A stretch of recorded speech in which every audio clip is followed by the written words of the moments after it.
Tulfo na bulgar na? Naku po, Senator Amy mga kababayan, pumalag na. Di ba? Dahil kahapon mga kababayan, yung drama nilang pa-walkout. Di ba? Pambihira. At bagong pasabog ni Senator Amy mga kababayan, panigurado, maiiyak sila? Naku po, yan ang ating alamin ngayon mga kababayan, no? Eto, Mga kababayan, naging full-blown impacto na to si Impact Tulfo, mga kababayan, Ito si Erwin the Bendalo. Ginamit na talaga, pinalabas na talaga niya, mga kababayan, ang kanyang tapang. Pero hindi yung tapang, mga kababayan, na pinagkukunwari niya dati. Na tapang daw para sa taong bayan. Pero ngayon, mga kababayan, tapang para i-push ang naratiba ng kurakot na gobyernong Marcos, mga kababayan. Lumabas na ang tinatagong kasamaan nitong si Erwin the Bendalo, na ayon sa mga ex-marines sa katanggap din ng maleta, mga kababayan. Eto, nagwawala. Nag-walk out pa kahapon, Tapos ngayon, mga kababayan, nagpa-interview sa mainstream media. Panoorin niyo po, ha? Para ho doon sa mga kakabalita lamang ng nangyari hong pag-walk out, maaari niyo Walk out, Sino ngayon, mga kababayan, ang mga walang asal? Sino ngayon ang nagiging unparliamentary? Nag-walk out sila, mga kababayan, mga minority. Tinakasan nila ang kanilang trabaho, kanilang obligasyon, mga kababayan, dahil ayaw nilang bumoto.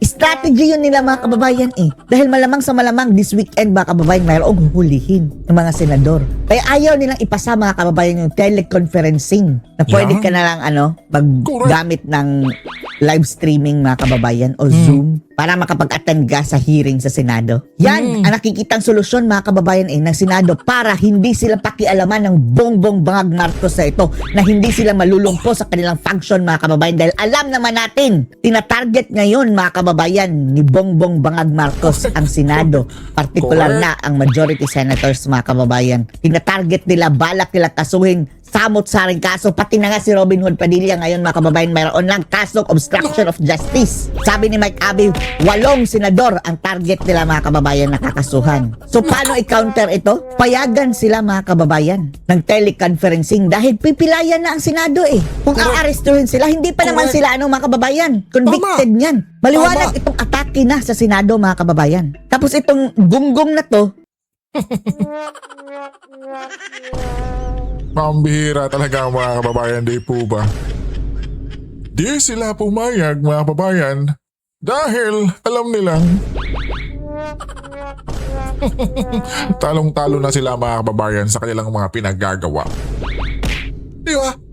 At yung inirekomenda ni Marcoleta, mga kababayan, Senator Marcoleta, ay naku po, paniguradong si BP Sara pagdating sa butuhan ay naku po, absuelto, mga kababayan.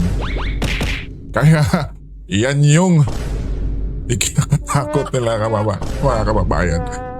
Diba? Simpleng-simple Diba? Online. Gamitin natin yung online, mga kababayan. Ika nga ni Senator Marcoleta, di po ba? Bakit sila hindi papayag? Ang bihira, samantalang noon, mga kababayan, di ba si Madam Laila Lee D. Junel, mga kababayan, ay pinayagan na doon sa telepono siya makaboto, kumbaga, mga kababayan, di po ba? Tapos ngayon, hindi pwede kasi hindi nauuyon sa kanila, mga kababayan. Putot nyo, Erwin Tulfox. Ang bihira, may pa walk-out pa, mga kababayan. kay bangag kumampi. Kwento kung bakit naging needed ito sa kalagitnaan po ng sesyon nyo kahapon. Kasi po, ang mukha, pinilit po nila isiningit kahapon towards paggabi na wala na mga tao, ilan sa kasama po namin umuwi na. Sinong umuwi? Sinalito Lapid. Bakit umuwi na sila? Hindi pa tapos ang session ninyo? 3 araw lang yan sila sa 1 linggo, ba kababayan, ha? Napapasok dyan? Tapos uuwi pa ng maagang mga buwisit? Correct, Lodi. Mga minority din ang umuwi. Si Rafi Tulfo, di ba? Wala doon ng mga kababayan. Si Lito Lapid. Sa minority umuwi na. Ba, nasa taas ng opisina. O bakit wala dyan sa plenaryo? Ongoing ang session ninyo. Siningit po nila ito na ipasok po itong section na Wrong! Hindi po yan siningit mga kababayan dahil matagal na po yung ni-recommend. Ang Isa sabi pa, doon, May Marcoleta. 11 pa lang daw mga tama, kababayan. Tama. Rule 14 na pwedeng video conferencing, teleconferencing ang mga senador Bakit na hindi pwede? wala sa Senado. Ginawa na rin yan sa pandemic mga kababayan ha. Correct, Yung pandemic, natural calamity pa lang yun mga kababayan. Pero this time around, dito nangyayari sa ating bansa at dyan sa Senado mga kababayan, man-made calamity. Kalamidad na dinulot ng bongbong Bangag Marcos administration. Sabi po doon sa section 14B ay dapat pag meron lang force majeure o di kaya ay Ayan. national emergency. Ayan mga kababayan, nagpili sila mga kababayan no ng mga section. And then, ang hindi nila sinasabi mga kababayan at ang hindi nila naiintindihan, na napakaraming section doon mga kababayan pala Correct. na pinapayagan ang amendment. At kahit ano pa na yan mga kababayan kahit ano pa lang i-insist, ultimately mga kababayan, pagbobotohan nila yan. Whether or not tama ang rules o hindi, pagbobotohan nila. At kung sino ang mas maraming boto, yun ang masusunod. Kulang sila sa boto. Nag-walk out ang mga animal.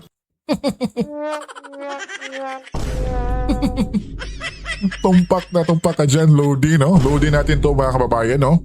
Pinoy views and opinion mga kababayan. Di ba? Yan yung dahilan mga kababayan. Kasi alam nila matatalo sila sa butuhan di ba mga kababayan?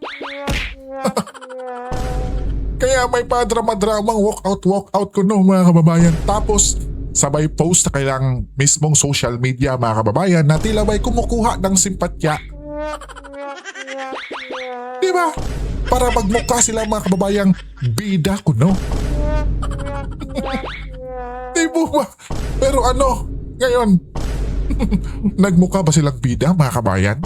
Ikaw kabayan, sa tingin mo, bida ba yung ginawa nila kahapon na pa-walk out mga kababayan? Di ba? Kita nyo yung paglabas nila dyan mga kababayan sa plenaryo ay naku po, parang, di ba? Parang Avengers yung datingan kumbaga. Di ba mga kababayan? Ang bihira no? At eto pa mga kababayan, pakinggan natin Eto pala yung pag-uugali noon ni Senator Erwin Tulfo mga kababayan. Natila ba'y grabe pala to kung mangutya kay Madam Risa mga kababayan. Tapos ngayon, sinamahan niya yung si Madam Risa. Eto, pakinggan at panoorin natin itong si Sir Erwin Bindalo Tulfo mga kababayan. Eto mga kababayan, post to ni Idol Boss Jojo de Guzman Connect TV mga kababayan. Naanyay, Tulfo sumama din sa mga ipis. Naku po, eto pakinggan natin mga kababayan. Dito, mabubulgar yung ugali noon ni Tulfo mga kababayan. Anong sabi mo? Nagkakaisa para sa integridad? Di ba ito yung sinabi mo kay Risa noon? Ang ikaw ay board of director ng PhilHealth. Abot sa 1,760,000 na mga bonus at allowance ang pinamudmud ninyo sa mga sarili ninyo. Sa'yo na 1.76 billion. Kontribusyon yon ng mga miyembro ng PhilHealth. Ugok. So nakikipagkaisa ka sa ugok na kurap na si Risa? Kano ang tinanggap mo? Pwede po. Di ba mga kababayan, tamang-tama yung sinasabi dito ni Boss Joe, no? Na sumama siya sa mga ugok. Na mismong sinabihan niya noon na ugok kabayan. Di ba? Sa panahon na ito mga kababayan, ito pa yung idol natin na si Erwin Tulfo, di ba mga kababayan? Dahil tila ba'y makaduterte ito noon mga kababayan. At talagang isinisiwalat niya, ginigiba niya yung kampo nila Madam Risa noon mga kababayan. Diba? Kaya yung PhilHealth na issue ni Riza, Madam Riza mga kababayan, ay naku po sinuplak ni Erwin Tulfo. Diba? Tila ba'y, diba? Grabe kung bumana to noon mga kababayan. Diba? Tapos ngayon, yung sinabihan niyang ugok mo, Kabayan. Ay naku po. Magkasanay pwersa na po sila, kabayan. Ba, Senator Ontiveros, ipakita mo kung magkano kinita mo. Hindi yung tira kayo ng tira, nagmamagaling kayo, nagmamalinis kayo, akala nyo santo kayo, mga santong kabayo kayo, mga hinayupa kayo. Akala ko dati pag senador pag naboto sa Senado matatalino. May mga bobo rin pala at ito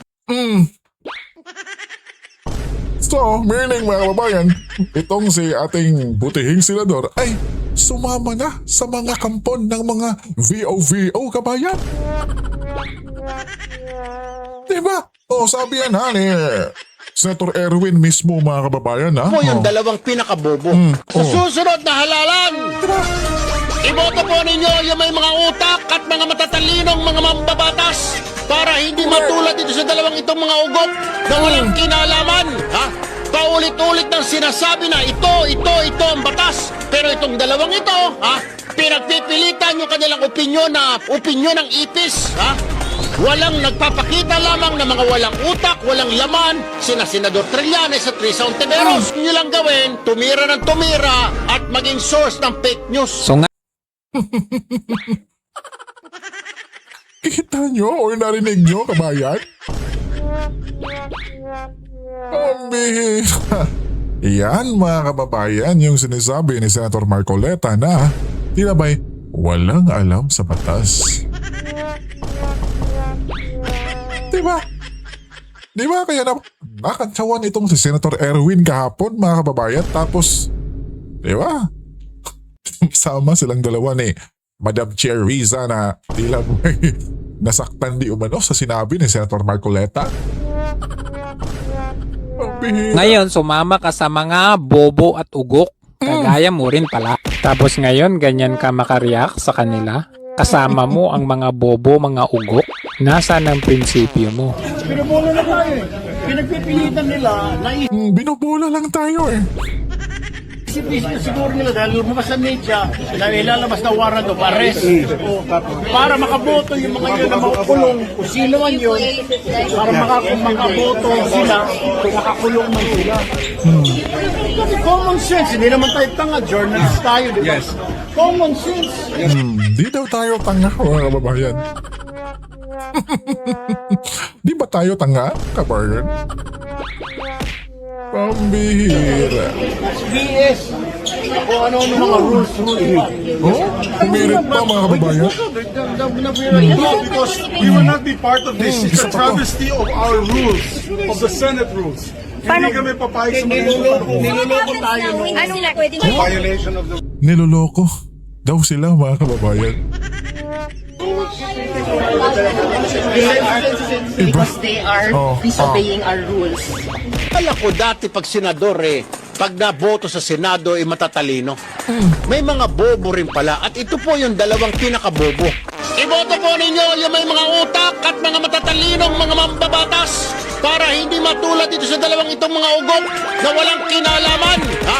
Paulit-ulit ng sinasabi na ito ang batas. Pero itong dalawang ito, pinagpipilitan yung kanilang opinyon na opinyon ng ipis. Ha? Walang nagpapakita lamang ng mga walang utak, walang laman, sina Senador Trillanes at Risa Ontiveros.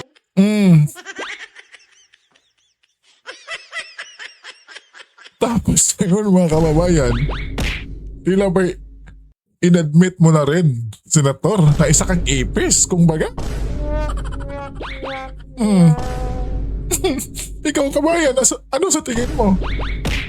Ipis na rin bang itong si Senator Erwin, kabayan? Pambihira. At eto na nga po, mga kababayan, pakinggan natin si Madam Senator Amy Marcos, kabayan. Transparent, maliwanag, mabilis, maayos.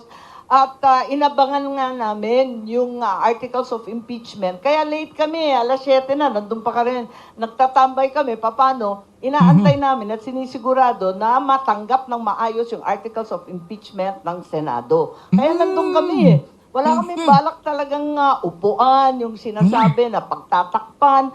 Nag-aantay nga kami, tinatanong ko nga, bakit hindi dumating nung May 11? Bakit May 13 pa? Dalian na ninyo para walang masabi yung tao. At gustong-gusto na namin talakayin yan.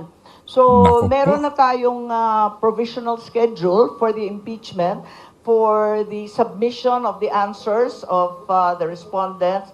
Tapos yung presentation ng prosecutors, may pre-trial conferences hanggang June 15 at nakatakda na yung trial mismo ay mag-uumpisa ng July 6. So medyo maayos yon, sana hindi ganong mahaba, pero yun nga, apat kasi ang articles of impeachment. Kung maalala ninyo, yung kay Justice Corona, iisa lang yung article of impeachment at nagtagal ng lampas 3 buwan. Bigyan ng pansin to at sinasabi nga namin na kailangan kahit may trial ongoing, pag nag-umpisa yung Senate, magbubukas rin ang sesyon. So morning and afternoon, todo tutok tayo dyan.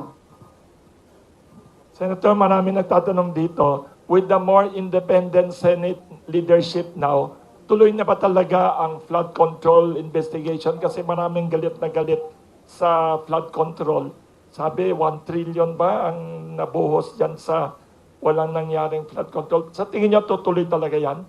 Yes, inaasahan ko na yan talaga ay tututukan. Pagkat hindi matapos-tapos yung topic na yan at hanggang ngayon, wala pa rin mga mastermind na nahuhuli. Hindi naman tama siguro yon. Kaya kinakailangan talagang pursigihin natin.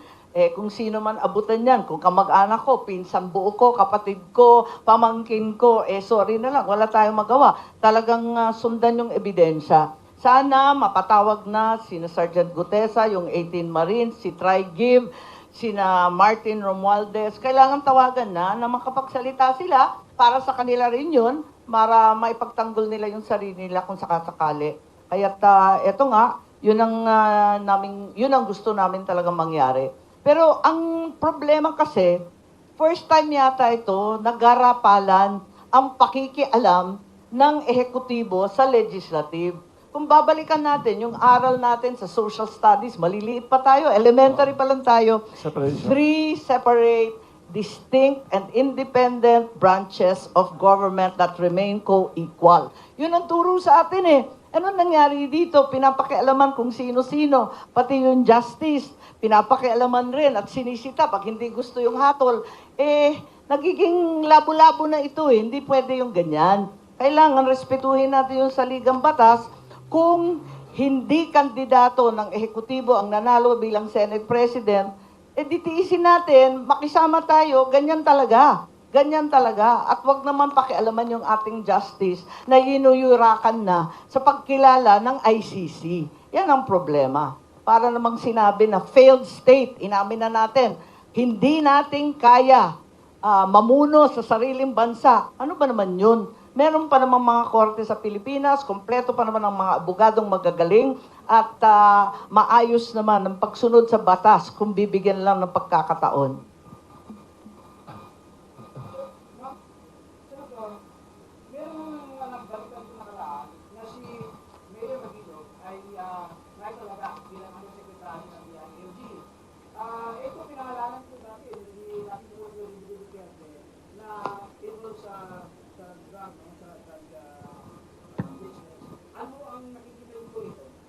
Well, hindi naman tumakbo dito si Jed Mabilog, hindi naman tumakbo na nakaraang eleksyon. Ang inaantay yung mga natalo nung nakaraang eleksyon, lumampas na yung 1-year ban, kaya naitala na yata si dating Senador Francis Tolentino bilang dole. Inaantay din, inaabangan din si Secretary Abalos dati kung saan siya mapapaupo. At yung iba pang mga haka-haka, hindi ko alam. Pero marami talaga nag-aabang pagkat yun nga, magkakaroon daw ng shake-out. Kaya lang, eto nga, dati pinag-resign naman sila lahat, naibalik naman halos lahat. Kaya tignan natin kung ano talagang pagbabago ang mangyayari. Pero May na ngayon, kaya yun nga, paso na yung 1 year, di ba? Yung 1-year ban. So, inaasahan na may pagbabago talaga.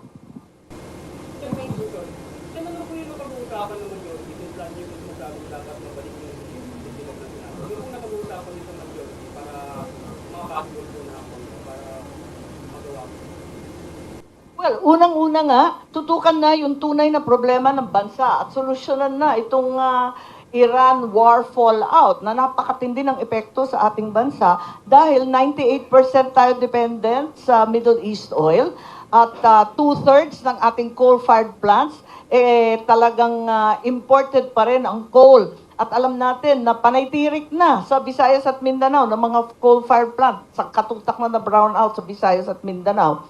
At eto nga, yung problema ng gasolina, ng diesel, ng magsasaka, na walang fertilizer, ang abono, yung urea, hindi lang mahal, wala pang mabili. So ang daming problema na totoo, na hindi naman kailangan na mapunta sa politika. So yun ang unang namin gustong tutukan. And we certainly want to put the impeachment aside so that we can move forward with this very, very serious emergency that's confronting the nation.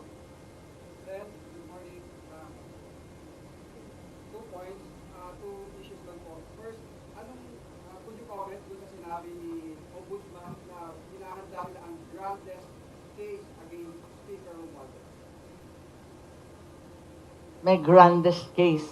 Hindi ko narinig yun. Pero sana magkaroon na tayo ng liwanag kasi napakatagal na nito kung tutuusin. Kailan ba ito nag-umpisa? Tagal na eh. Parang higit pa sa baby eh. 9 months na, mag-iisang taon na, inip na yung mga tao na parang nakalusot ang mga salarin. Wag naman ganito kasi puros na lang mga junior officials ng DPWH, mga kontratista, mga kung sino-sino, na kung tutuusin, pinag-utusan lang daw silang lahat. Sino nag-utos? Yun ang kailangan talagang tumbukin. Kung merong lalabas, sana nga lumabas ang mga kaso kontra sa mga mastermind na sinasabi at hindi naman yung mga senador. Hindi ko nga maintindihan eh. Ang layo-layo eh. Yung flood control, kung saan-saan nakita, napunta naman sa Davao ang investigasyon. Ayun. Tapos, nagmula daw sa Kongreso yung mga insertions, ang mga senador naman ang kinakasuhan. Parang yun ang diversion na nakikita ko. Nakakalito eh. Kung bakit nauuwi sa kung saan-saan. Second issue, Senator, tatanggapin niyo ba maging majority leader at kung hindi, sino yung ipopose ng majority na magiging chairman ng Rules Committee? Tatanggapin ko sino? Tatanggapin niyo po ba kung kayo ang maging majority leader? Ay, ayoko kasi maging majority leader eh. Sinabi ko na, inaalok sa akin kasi walang may gusto mag-majority leader. Aminin ko na. Matrabaho at ang hirap-hirap, lalo na ngayon, na maiinit ang ulo ng mga tao. Kasi makikisuyo ka, makikiusap sa kabila, tapos nakatayo ka, nakasalang ka lagi doon. Ang hirap-hirap talaga ng trabahong yan. Pinagpipilitan namin na si Senator Joel Villanueva, humaharap rin ng tao ng kaso, kaya nagmamakaawa, wag naman, at talagang hirap na daw yung asawa niya, nakatutok daw sa kanya lagi yung mikropono. Ako naman, sabi ko, alam naman ninyo, hindi ako pwede, mainit ang ulo ko. Ayoko nakikiusap dyan, hirap na hirap ako dyan. Ako pang pagtutuunan ninyo ng rules, ng pakikisuyo, mahirap sa akin yan eh. So sa ngayon, ang acting si Joel pa rin, nagbo-bolt in rin si Jinggoy, maraming tumutulong naman. Sino kaya, Sen? By next week, meron na kaya? Hindi ko pa alam. Tulad ng sinabi ko, wala kasing may gusto ng majority, lalo na ngayon na high blood lahat eh. Ang hirap talaga na mapanatag ang kalooban ng lahat, magkasundo, napakahirap. Nakita naman ninyo, nag-walk out pa. Palagay ko, hindi naman sang-ayon yung nakararami. 13 kami, solid kami. Yung 11, iba naman yun. Kung ano yung kandidato nila, minority pa rin yun. Do you think by Monday, yung 13 majority ay 13 pa rin? Dapat naman. Kami, solid kami. Yun nga lang, yung kinakasuhan, yung hinahabol, kung ano-ano talaga ang nangyayari, yan ang problema. Palibasa nga, buo kami, siguro may nagnanais na buwagin.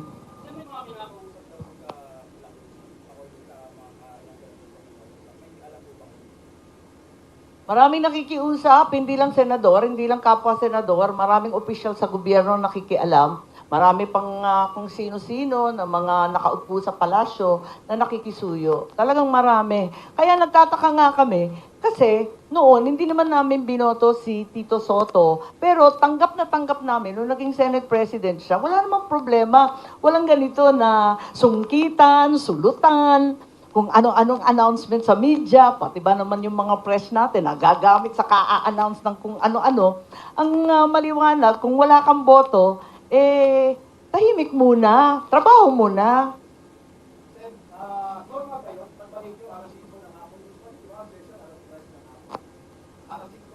Meron kasing darating na foreign visitor. Ang Pangulo ng Vietnam ay pupunta sa Senado. Siya ay bagong Pangulo at napakahalaga sa atin ng Vietnam. Para sa akin, alam na alam ko, kasi number 1 supplier ng bigas ng Pilipinas. Talagang kinakailangan nating kausapin ng maayos. Kaya bibigyan muna natin ng honors, pagkakataon na magsalita, konting dialogue, at pagkatapos nun, magsesesyon kami ng normal.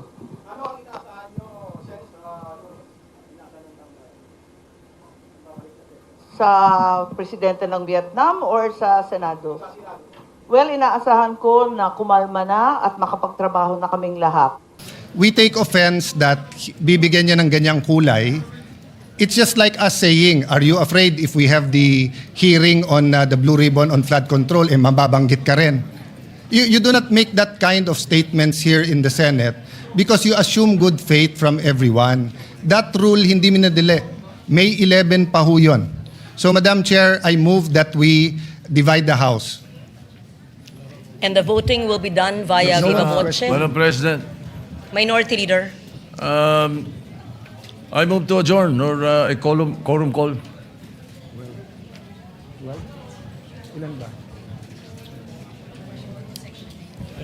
That is a higher precedence, Madam President. So I only see the Minority Leader representing the minority. The others had left. Madam Chair, we will not object, but for the record, Yes. they scampered out and left the minority leader instead of discussing the rule. We are not even discussing the rule yet. And then, ganun na yung allegation nila. And no one from the minority stood up to say that out of order si Senator Erwin Tulfo. So we will not object, Madam Chair. In fact, we move that we adjourn till 5 p.m. Madam President, Monday. before that, Madam Before we President, adjourn. motion to adjourn is Senate not President. debatable. Akala ko ba magaling sa rules? We're not Parliamentary debating. It's not We're not debatable, debating Madam Parliamentary minority inquiry, Move leader. to Madam adjourn. President. We're I'm not debating, Madam and we Chair. will indeed adjourn. Parliamentary inquiry. Yes, Senator Marcoleta. Nung pong nagsimula tayo, Madam, meron po ba tayong quorum? We had a quorum, yes. Yes, Madam President. Kapag ka po ba nag-walk out ang minority, nawawala po yung quorum? Nagsimula po tayong may quorum. It doesn't matter if they walk out.